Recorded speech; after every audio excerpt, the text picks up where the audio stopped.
तो लास्ट हम बात कर रहे थे यक्षमा के पर्याय क्रोध, यक्षमा, ज्वर, रोग, दुख। तो ये सब पर्याय होते हैं। और इस दुनिया में कैसे आया राजयक्षमा, मतलब पहले देवताओं को हुआ, मतलब वहां से कैसे आया। तो इसका जवाब है कि अश्विनी की हुंकार से, कि अश्विनी कुमार ने जब हुंकारित किया, इसको डराया, तो ये दौड़ के पृथ्वी पर चला आया।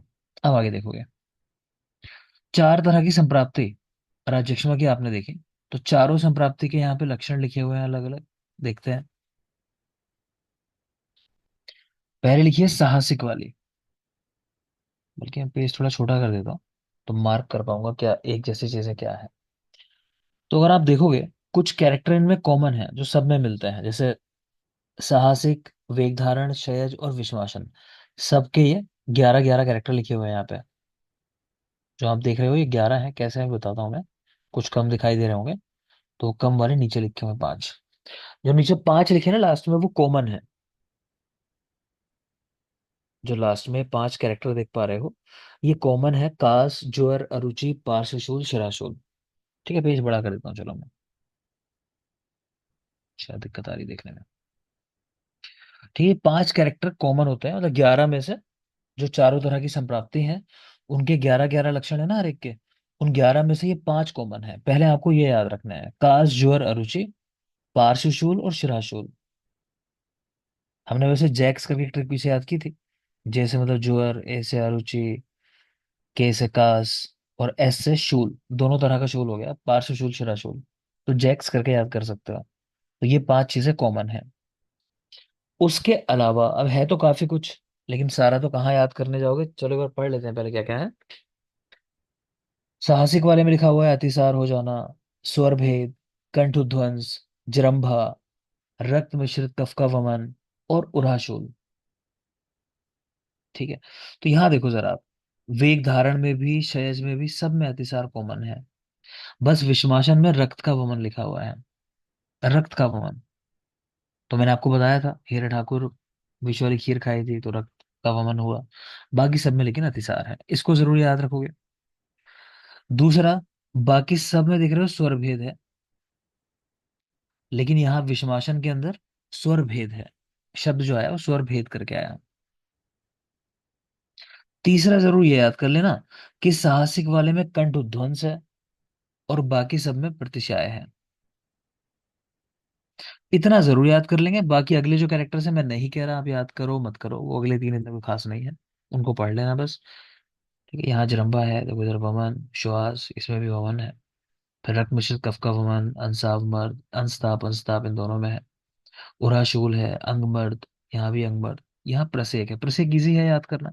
विष लेने के बाद जब वॉमिटिंग होने वाली होती है ना कभी आपको, तो उसके पहले क्या होता है, वो जो सलाइवेशन होता है ज्यादा, नोजिया जैसे लगता है, तो वो चीज है प्रसेक होना। तो उसको याद कर सकते हो, आसान है। अदरवाइज मैंने कहा कि 5 कॉमन वाले याद करने हैं जैक्स करके, यानी ज्वर, अरुचि, कास, शिराशूल, पार्श्वशूल। ठीक। इसके अलावा जो साहसिक वाला है, उसमें वेग धारण में और क्षयज में अतिसार मिलेगा, विष की वजह से लेकिन रक्त का वमन होगा। फिर सब में स्वर भेद है। ये मैं गलत बोल गया यहाँ पे क्या। सारे स्वर भेद है, यहाँ स्वर क्षय है क्षयज के अंदर, माफ करना, ये गलत बोल गया पढ़ाते हुए। तो बेटा क्षयज वाले में याद करना आसान है और भी फिर तो, कि क्षयज के अंदर क्षय हो रहा है स्वर का, ठीक, बाकी सब में भेद है। तो ऐसे करके उसको भी आसान है याद करना। फिर कंठोध्वंस जो है वो साहसिक वाले में है और बाकी सब में प्रतिशय है। तो इतना आप याद रखोगे अपने तरीके से, एक बार देख लेना, इसको रट लेना। आगे देखिए चिकित्सा सूत्र। तो आप जानते ही हो कि सभी राज्यक्षमा, कुष्ठ, प्रमेह, त्रिदोष की वजह से होता है। तो लिखा है सर्वस त्रिदोष जो यक्षमा दोषाणाम तो बलाबलम, परीक्षा अवस्थिकम, वैद्य शोषणम समुपचारित। कि सभी यक्षमा त्रिदोष की वजह से होते हैं, तो व्यक्ति चिकित्सक जो है पहले बल अबल देखे रोगी का, उसके हिसाब से अवस्थी की चिकित्सा करें। तो याद रखेंगे। आगे आ जाओ। इसमें जो ट्रीटमेंट चलता है मॉडर्न में ट्यूबरक्लोसिस का, वो चलता है एटीटी, उसको करके बोल देते हैं। ठीक है। कुछ जगह एकेटी भी बोलते हैं, क्योंकि इसका नाम एक ये कॉक्स बैसिलस होता है ना, COCH, उसके नाम पे एकेटी भी करके बोलते हैं इसको। तो याद रखेंगे। तो उसके साइड इफेक्ट क्या होते हैं, उसमें ड्रग्स कौन सी होती हैं, तो वो यहाँ लिखा हुआ है। पहले ड्रग्स देख लो आप एक बार, नीचे लिखी हुई है। इसमें ड्रग्स कौन कौन सी होती हैं। तो स्ट्रेप्टोमाइसिन है, आइसोनाइजिड, रिफेम्पिसिन, इथम्ब्यूटोल और पायरेजिनामिड। ठीक है। फिर इसमें देख रहे हो स्ट्रेप्टोमाइसिन तो चलो आईएम में हो गई। बाकी में अगर हम बात करें जो ओरल वाली हैं, उनकी डोज पर किलोग्राम बॉडी वेट में 5 मिलीग्राम से शुरू होती है, और 5-5 मिलीग्राम का डिफरेंस आता चला जाता है। उस तरह याद कर सकते हो कि पहली 5 है, फिर 10, फिर 15, फिर 25 है, मतलब वहां 10 का डिफरेंस हो गया। इसके लिए हम एक शब्द याद रखते हैं, एक ट्रिक है, मतलब इस तरह ही बोला जाता है इसको, श्रेज, SHREZ। जेड का मतलब होता है पायरेसिनामाइड, पायरेसिनामाइड। इथम्ब्यूटोल से हम ई समझते हैं, रिफेम्पिसिन तो आर है ही। आइसोनाइजिड के लिए एच लिखा जाता है, स्ट्रेप्टोमाइसिन के लिए एस लिखा जाता है। इसको आप याद रखना, श्रेज का मतलब क्या क्या है, मतलब पता होना चाहिए। ठीक है, तो श्रेज, तो उनकी डोज कितनी कितनी है इसी क्रम में हम याद करते हैं फिर। HREZ, 5-5 बढ़ाते चले जाओ, और लास्ट वाले में तो 10 बढ़ जाती है। ठीक है। अब देखते हैं वापस ऊपर क्या लिखा है।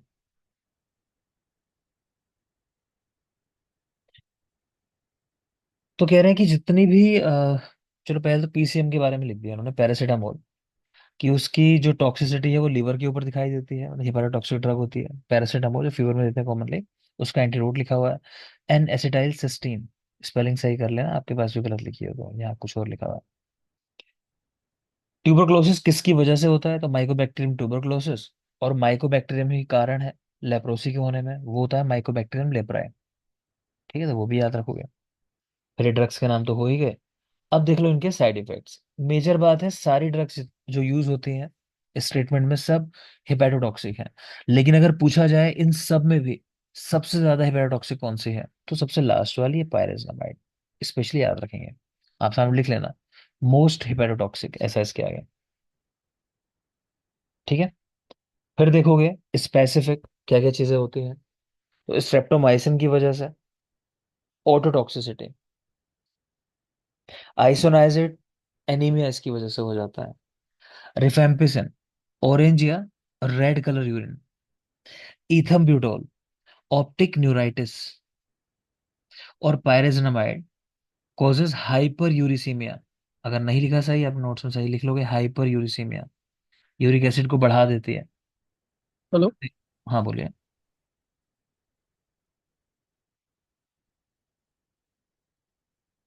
कुछ नहीं, चलो। तो बेटा साइड इफेक्ट्स क्या है इसके, तो स्ट्रेप्टोमाइसिन से ऑटोटॉक्सिसिटी, आइसोनाइजिड से एनीमिया हो जाता है, रिफेम्पिसिन से ऑरेंज या red colour urine, ethambutol optic neuritis, और पायरेजिनामाइड ये हेपेटोटॉक्सिक तो है ही है, उसके अलावा हाइपर यूरिसीमिया कोज करती है, जिसकी वजह से गाउट प्रेसिपिटेट कर जाता है। कोई पेशेंट है, मान लो उसका यूरिक एसिड बढ़ा रहता है नॉर्मली, लेकिन जब ये टैबलेट खाएगा तो एकदम से उसको फिर गाउट के अटैक्स आने लगेंगे। ठीक है ना, तो याद रखना। चाहो तो लिख सकते हो, गाउट को रिलीव करने के लिए एक इमरजेंसी मेडिसिन का नाम नाम है कोल्चिसिन। लिख लोगे कोल्चिसिन। और ये भी लिख लेना क्या करती है कोल्चिसिन, तो डायरिया कोज करा देती है, डायरिया। प्लस एक क्वेश्चन और मॉडर्न का आता है कि कोल्चिसिन किस लेवल पे काम करती है, तो इट स्टॉप्स सेल डिवीजन।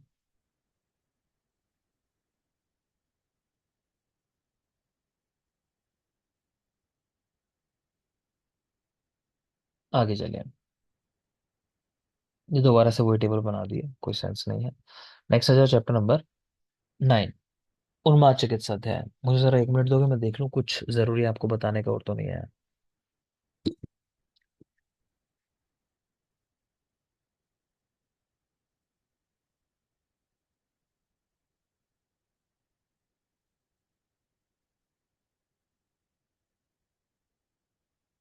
ये लिख लो, लिखो दालचीनी में वो ताली शादी चूर्ण जो लिखवाया ना आपको, ताली शादी चूर्ण, वहां लिख लो हल्का सा।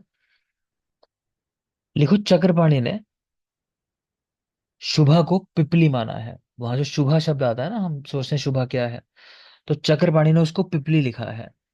और गंगाधर ने वंशलोचन, तो हम जो मानते हैं वहां पे गंगाधर के मत को फॉलो करते हैं ज्यादा, हम वंशलोचन मान के उसको पढ़ते हैं।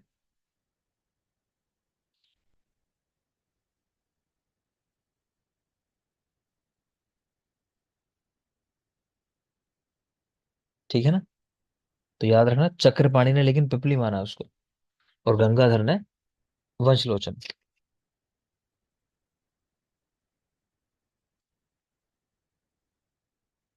एक और पॉइंट लिख लो।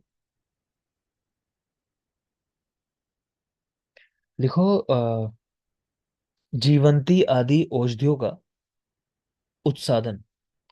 चिकित्सा आई है राजक्षमा में। जीवंती आदि औषधियों से उत्सादन। और जीवंती आदि के ब्रैकेट में लिख लेना शीत वीर्य द्रव्य, ऐसा लिख लेना शीत वीर्य द्रव्य। इसका गुण भी लिख लो सामने, लिखो पुष्टि वर्ण बल प्रदम। पुष्टि वर्ण बल प्रदम।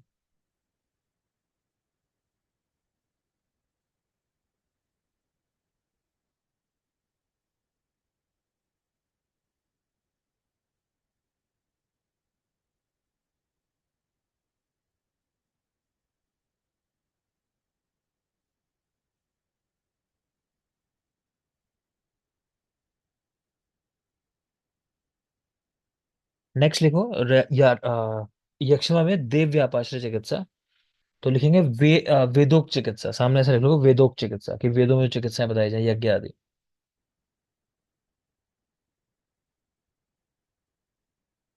ठीक है, इतना खास पॉइंट नहीं है, बस लिख लेना इसको भी लिखा। नेक्स्ट आ जाएंगे चैप्टर नंबर 9। चैप्टर का नाम उन्माद चिकित्सा अध्याय। प्लस अपने अगले टेस्ट की तैयारी कर लोगे, चैप्टर 10 होते के साथ ही आपका टेस्ट हो जाएगा चिकित्सा स्थान का। पता है आपको, मैं बार बार कहता हूँ, आप लोग हर बार ये लापरवाही करते हो कि शुरुआत में ही वीकनेस रख लेते हो, है ना। ये शुरुआत के 10 चैप्टर बहुत जरूरी हैं। अब जब मैं टेस्ट को कहूंगा, मैं अच्छी तरह जानता हूँ, मैं भी कह दूं कि कल टेस्ट होना है या परसों टेस्ट होना है, क्या तैयार है सबका? पहले 10 चैप्टर याद है सबको? ईमानदारी से बोलो, कितने लोग को यहाँ याद है 10 चैप्टर? चलो। हाँ जी, हाँ जी सर, याद है। अंशुल, ज्योति, मनीषा। चलो, अच्छी बात है। तो याद रखना बेटा जितने हैं। बाकी लोगों को भी सलाह है मेरी कि याद कर लेना, क्योंकि टेस्ट लूंगा मैं शुरुआत के 10 चैप्टर होते के साथ ही। ठीक है, तो कल तो नहीं ले रहा, अभी तो आप जानते हो द्रव्यों का टेस्ट है आपका। लेकिन समय दे रहा हूँ आपको, चलो मंगलवार तक तैयार कर लो अपना।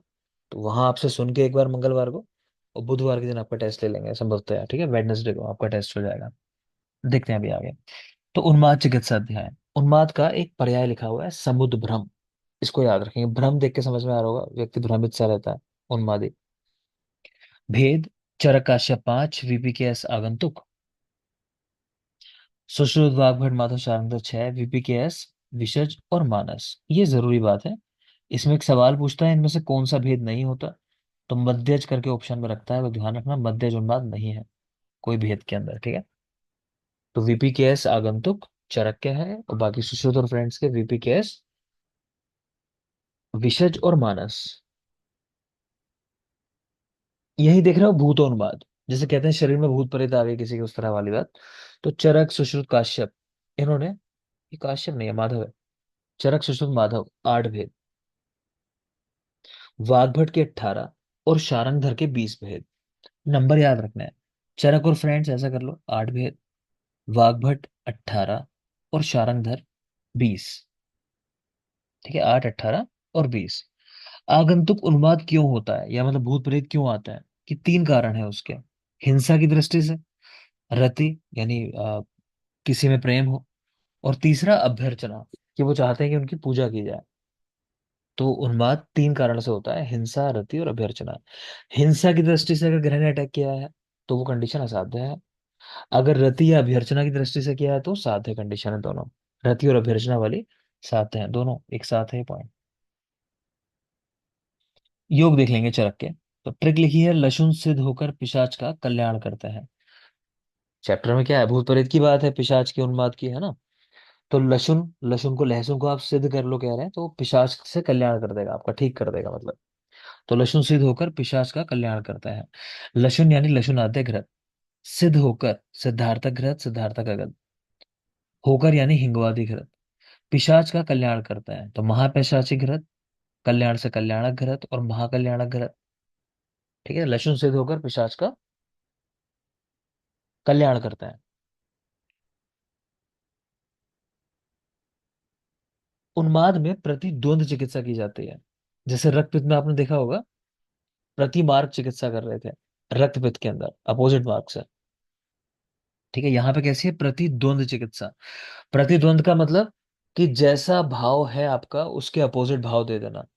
जैसे मान लो कोई व्यक्ति बहुत खुशी से पागल हो गया मान लो, तो उसको दुख दे दो, मतलब अगर दुख से पागल हो रहा है तो खुशी की कुछ चीज दे दो। क्लियर? तो ये है प्रतिद्वंद चिकित्सा। यही देख पा रहे हैं आचार्य सुश्रुत, उन्होंने कल्याणक घृत, महाकल्याणक घृत, फल घृत, तो ये भी उन्माद की चिकित्सा में बताया है, कल्याणक घृत, महाकल्याणक घृत, फल घृत। और लिखा है उन्माद शांत होने पर स्नेह बस्ती का प्रयोग करना चाहिए। उन्माद का वेग जब शांत हो जाए तो स्नेह बस्ती का प्रयोग करना चाहिए। प्लस ये जानते ही हो 13 वर्ष के बाद उन्माद असाध्य हो जाता है। विषज उन्माद में क्या चिकित्सा कराओगे? विष की वजह से हुआ है तो संशोधन कराना है और विषनाशक चिकित्साएं करानी है, नॉर्मल बात है। शोकज उन्माद है तो शोक है तो सांत्वना दो उसको कुछ। ठीक है, तो सांत्वना चिकित्सा करते हैं। भैषज रत्नावली, शिवाघृत, शिवा तेल का उल्लेख आया, देख लेंगे सिर्फ। चैप्टर के कुछ योग हैं, बहुत खास नहीं है, बस पढ़ते चले जाओगे। चतुर्भुज रस, ये रस है बेटा, चतुर्भुज रस। तो इसमें रस सिंदूर है, स्वर्ण भस्म, मनाशिरा, हड़ताल, कस्तूरी, कोई खास चीज नहीं। भावना घृत कुमारी सोरस देखना चाहो तो देख सकते हो, घृत कुमारी सोरस की भावना। और बनाने में इसको एरेंट पत्र का प्रयोग किया जाता है चतुर्भुज रस के अंदर। उन्माद गज केसरी रस, उन्माद गज केसरी, पारद, गंधक, मनाशिला, धतूरा पड़ा हुआ है, चाहो तो धतूरा देख सकते हो। उन्माद गज केसरी रस के अंदर धतूरा पड़ा हुआ है। भावना द्रव्यों की अगर बात करें तो वचा और ब्राह्मी स्वरस की सात सात भावनाएं, वचा और ब्राह्मी स्वरस की सात सात भावनाएं। बाकी मात्रा अनुपान कोई खास नहीं, मात्रा एक माशा है और अनुपान इसका गोघ्रत, ये चाहो तो देख सकते हो। ये चीजें देख लेना। उन्माद गज केसरी रस के अंदर धतूरा बीज पड़ा हुआ है, वचा ब्राह्मी की सात सात भावनाएं हैं, गोघ्रत के साथ लेना है इसको।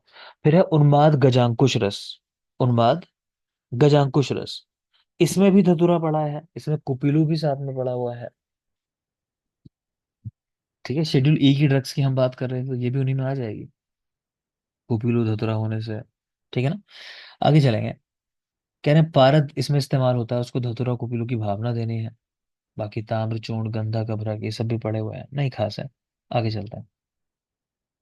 ये कुछ योग लिखे हुए हैं जनरल, इस चैप्टर से संबंध नहीं है इन योगों का, बस लिखे हुए हैं। इन सब के अंदर नींबू स्वरस की भावना है। आनंद भैरव रस, अग्नि तुंडी वटी, शंख वटी, रसोन वटी, लशुन वटी, बसंत मालती रस, स्वर्ण बसंत मालती रस, अग्नि संदीपन रस, अजीर्ण कंटक रस और अग्नि कुमार रस। अगर ध्यान से देखोगे तो ज्यादातर योग वो हैं जिनमें अग्नि शब्द आया है या फिर आप पहचानते होगे कि वो अग्नि मानदेय में यूज किया जाता है। ठीक है, तो उन सब में जो भावना है वो नींबू स्वरस की है। ठीक है, जैसे यहाँ देखो, आनंद भैरव रस जोर में देते हैं। ठीक है, जोर की ऐसी कंडीशन है अग्नि मानदेय की वजह से होने वाली। अग्नि तुंडी वटी, नाम ही अग्नि। शंख वटी अग्नि मानदेय में देते हैं। फिर लशुन वटी देख लो, अग्नि संदीपन रस, अजीर्ण कंटक रस, अग्नि कुमार रस, ये तो नाम से समझ में आ जा रहा है ये अग्नि वाले हैं। तो उन सब में नींबू की भावना है, जनरल एक पॉइंट है, आप याद रखने की कोशिश करना, बाकी जो याद रह जाए। आगे चलता है। अब आ जाता है मेन चैप्टर हमारा, चरक निदान नो, उन्माद चिकित्सा अध्याय देखेंगे। कारण क्या बताए गए उन्माद के? तो मानसिक अभिघात, विषम चेष्टाएं, ये श्लोक नंबर 4 है आपकी बुक्स में जो मैं पढ़ रहा हूँ अभी। तो मानसिक अभिघात, विषम चेष्टाएं और विरुद्ध भोजन करना। ठीक है, तो लिखना है विरुद्ध आशुचि, विरुद्ध दुष्ट आशुचि भोजनानि, पर घर्षणम देव गुरु द्विजानाम, देवताओं का, गुरुओं का अपमान कर रहे हो।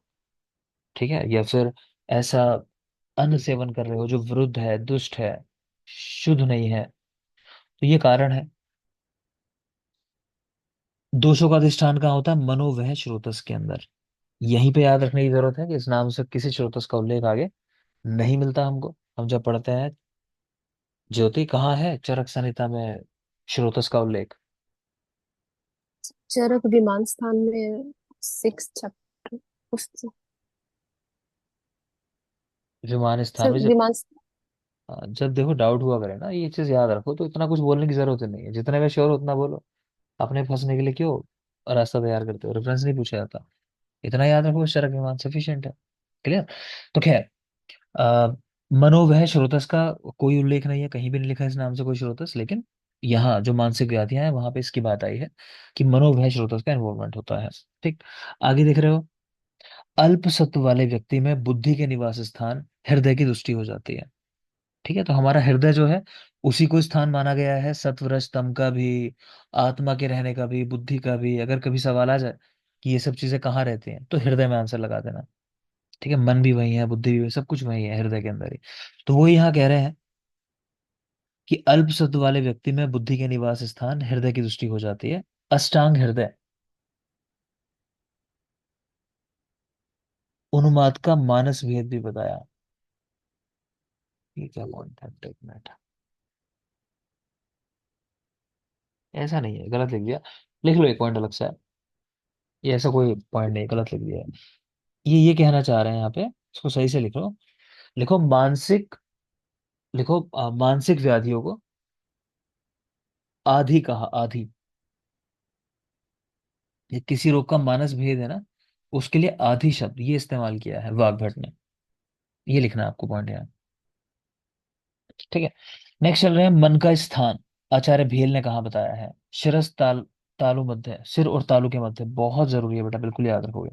भेल के अनुसार मन का स्थान तो सिर और तालु के मध्य है। आचार्य सुश्रुत, हृदय चेतना का स्थान है, बता ही चुका मैं आपको। समान लक्षण लिख लो व्याधि के उन्माद के। धी विभ्रम, पर्याकुल दृष्टि, अबध वाकत्वम, हृदय च शून्यम। कि व्यक्ति का धी जो है, मतलब सोचने समझने की शक्ति जो है वो भ्रमित होगी। पर्याकुल दृष्टि, उसकी आंखें थोड़ा सा बेचैन सी लगेंगे। अबध वाकत्वम, जो बोलेगा उसका संबंध नहीं होगा चीजों के साथ, कुछ भी बात करेगा मतलब। और हृदय च शून्यम, तो कहने का उसका हृदय शून्य है, मतलब उसको कुछ समझ ही नहीं आ रहा कहाँ हूँ क्या करना है। तो ये शब्द सारे याद रखोगे। सामान्य लक्षण है दी विभ्रम, धी विभ्रम, पर्याकुल दृष्टि, अबध वाकत्वम, हृदय च शून्यम। अब आ जाते हैं वन बाय वन उन्माद के लक्षण। तो जैसा भेद है वैसे ही लक्षण है, कुछ अलग नहीं है। देखो, वातिक उन्माद, आय स्थान पर हंसना नाचना, भोजन के पच जाने पर दोषों का बढ़ जाना और लक्षण तीव्र हो जाना। पैत्तिक उन्माद, अमर्ष, यानी लड़ाई झगड़ा ज्यादा करते हैं, सहनशील नहीं होते। संरंभ, नेत्र लाल होते हैं इनके। किस प्रकृति का लक्षण है नेत्रों का लाल होना? कफज। कफज का, ठीक है ना, याद रखना। प्रकृति में कफज प्रकृति के अंदर है। कफज उन्माद, वाक चेष्टितम मंदम, बोलना चेष्टाएं सब कम होंगी इनकी। ठीक है। सन्निपातिक उन्माद, विरुद्ध भेषज विधि विवर्ज, कि चिकित्सा की दृष्टि से विवर्जित है, असाध्य है। चिकित्सा सूत्र के नाम पे एक तो ये याद रखना आपको यहाँ इस चैप्टर के अंदर। सन्निपातिक उन्माद में क्या लिखा हुआ है? विरुद्ध भेषज विधि विवर्ज, इसको याद रखोगे। आगे और बताऊंगा, पर इसको भी याद रखना। आगंतुक उन्माद क्यों होता है? तो देव ऋषि आदि के मारण से, या पूर्व जन्म में कुछ ऐसे काम कर दिए उनकी वजह से। लक्षण क्या है आगंतुक उन्माद का? तो आगंतुक उन्माद यानी भूत प्रेत, समझो सिंपल भाषा में कहूँ तो लक्षण क्या होगा कि वचन पराक्रम आदि सामान्य मनुष्यों से बढ़कर होते हैं। इस पे सवाल आ चुका है। ठीक है, तो अगेन मैं कह रहा हूँ, फिर मूवीज याद करो। तो मूवीज के अंदर क्या होता है कि कहीं किसी में घोस्ट वगैरह आ जाए, वो मूवी देखो, ड्रैग मी टू हेल, कितनी बूढ़ी औरत होती है ना। ये कोई भी 1920 देख लो, इस तरह की जो भी हॉरर मूवीज है, तो बड़ी ताकत दिखाता है। तो वही चीज है यहाँ, इस पे सवाल आया है, याद रखेंगे। वेग का काल अनियत होता है ना। गुल में भी ऐसा पढ़ते हो, खासकर वाती गुल, उसका स्थान फिक्स नहीं होता है ना। रुजा और स्थान उसका विकल्प होता है, बदलता रहता है। वहां भी ये पूछा जाता है सवाल। नेक्स्ट देखें, भूतोन्माद, अपने गुण के प्रभाव से अदृश्य रूप से शरीर में प्रवेश कर जाता है। भूतप्रेत जो होता है, भेद उनके पढ़ा चुका हूँ ऑलरेडी, कि चरक सुषुम्ना माधव 8 है, वाग भट्ट 18, शारंगधर 20। ये कुछ बातें हैं, इन पे सवाल नहीं देखे कभी बेटा, है ना, तो जरूरी तो नहीं मानते, लेकिन एक बार पढ़ लेंगे अच्छे से जब पढ़ रहे हैं तो। सुश्रुत ने देव शत्रु और नागग्रह, कह रहे हैं ये अतिरिक्त बताएं औरों से जो औरों में नहीं है उल्लेख।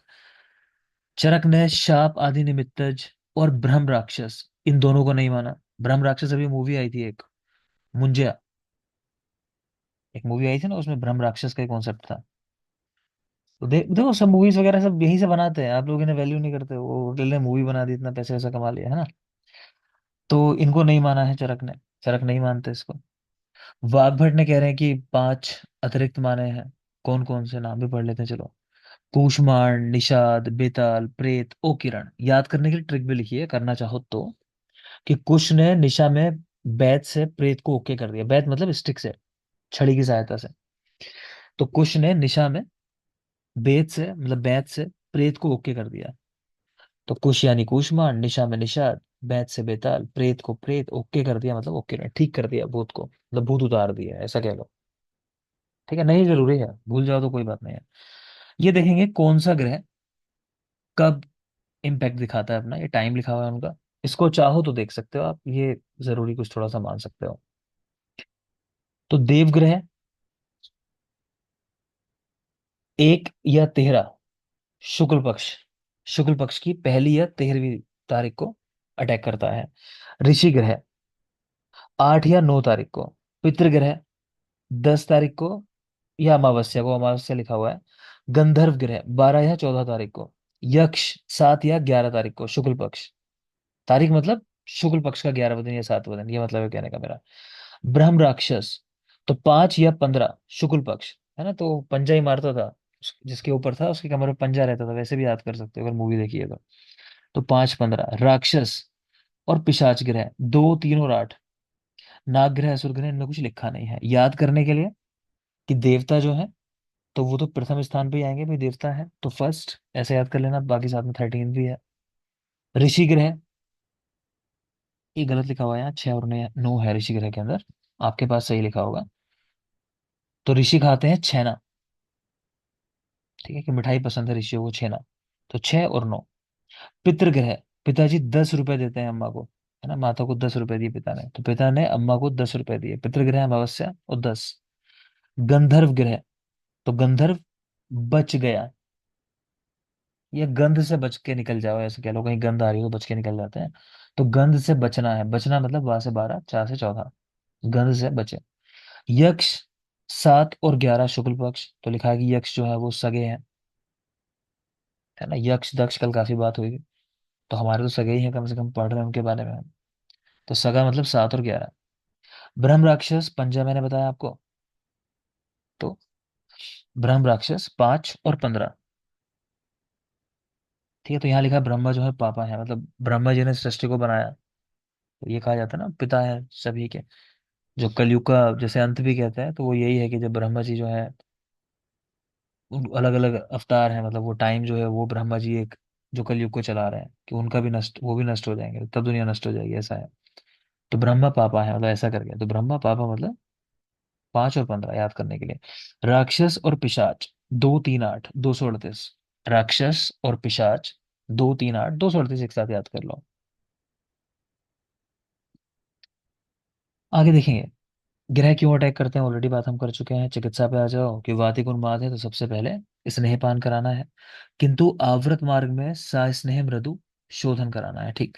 तो कह रहे हैं अगर शुद्ध वात है मान लो, तब तो कोई समस्या ही नहीं है भाई, आप स्नेहपान कराओ। लेकिन अगर आवरण है, कोई और दोष भी है साथ में, मान लो कफ लगा है, पित्त लगा है, या अन्न का आवरण हो, आवरण बहुत प्रकार के होते हैं, आगे पढ़ाऊंगा मैं बात व्याधि में, तो उस कंडीशन में आपको संशोधन भी कराना पड़ेगा, मृदु संशोधन, क्योंकि कंडीशन वातिक है। उन्माद में पंचकर्म से क्या लाभ होता है, मन प्रसन्न रहता है, स्मृति और संज्ञा की प्राप्ति होती है। उन्माद में पंचकर्म से मन प्रसन्न, इतना देख लो और कुछ नहीं है।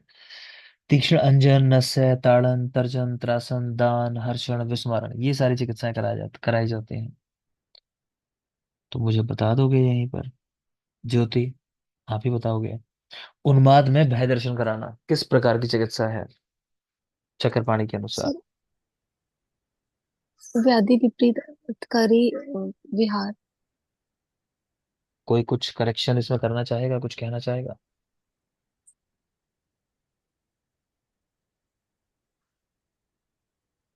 बेटा ये तो बहुत जरूरी पॉइंट है, मैंने कितना डिस्कस किया होगा, कल भी पढ़ाया 6 वाले बैच के अंदर, किसी ने किया होगा तो। नहीं बेटा, हेतु विपरीतार्थकारी विहार है वो, व्याधि नहीं है, हेतु है, हेतु विपरीतार्थकारी। ज्योति बेटा फोकस, बहुत जरूरी है वो 18 के 18 कंडीशन। मैं तुमको बार बार टोकूंगा अभी, ठीक है, बुरा मानना चाहे सही मानना, टोकना पड़ेगा, क्योंकि गड़बड़ कर रही हो इन चीजों के अंदर, ये नुकसान देंगे। वो सब याद करना जाके 18 के 18, ठीक है। देखो आगे, तो खैर ये तीक्ष्ण कर्म कराए जाते हैं इस तरह के, अंजन करना, नस्य, ताड़न, है ना, डराना उसको, त्रासन करना, दान, हर्षण, विस्मारण, भुला दो उसको कि तुझको कुछ समस्या भी है, उसके दुख भुला दो, कहने का मतलब इन सारे कार्यों से मन प्राकृत अवस्था में आ जाता है। मन बुद्धि स्मृति संज्ञा प्रबोधन द्रव्यों का प्रयोग कराना चाहिए। आगंतुक उन्माद में घृतपान, मंत्र मणि, ये मंत्र है, नेत्र नहीं है। घृतपान कराना, मंत्र मणियों का प्रयोग कराना, पुराण घृत का प्रयोग कराना। ठीक है, तो घृत के बारे में शायद और भी कुछ यहाँ लिखा होगा। ठीक है, तो ये सारा कॉन्सेप्ट जो है घृत वाला, बाकी सब कर लेंगे। चैप्टर एंड है लगभग, ज्यादा कुछ बचा नहीं है इसमें, चिकित्सा वाला पार्ट रह गया है। तो इतना ही रखते हैं आज के लिए, टाइम खत्म हो रहा है सेशन का। ठीक है, कल आपकी छुट्टी रहेगी, परसों की टाइमिंग आपको बता दूंगा मैं। किसी को नहीं मिल पाया क्योंकि ग्रुप नहीं बनाया अभी, आप जानते हो, तो मुझसे याद से कल शाम को जैसे 8 के बाद जरूर एक मैसेज छोड़ देना, जिससे ग्रुप में भी नहीं हो तो मैं आपको पर्सनली भेज दूँ जो भी डिटेल हो परसों क्लास के लिए। क्लियर? वो क्या पढ़ेंगे, क्या रहेगा, क्योंकि अब वो बैच तो खत्म हो चुका है, अब हमें इस बैच को ही फोकस में रख के चीजें करनी है। ठीक है ना? थैंक यू, परसों मिलते हैं।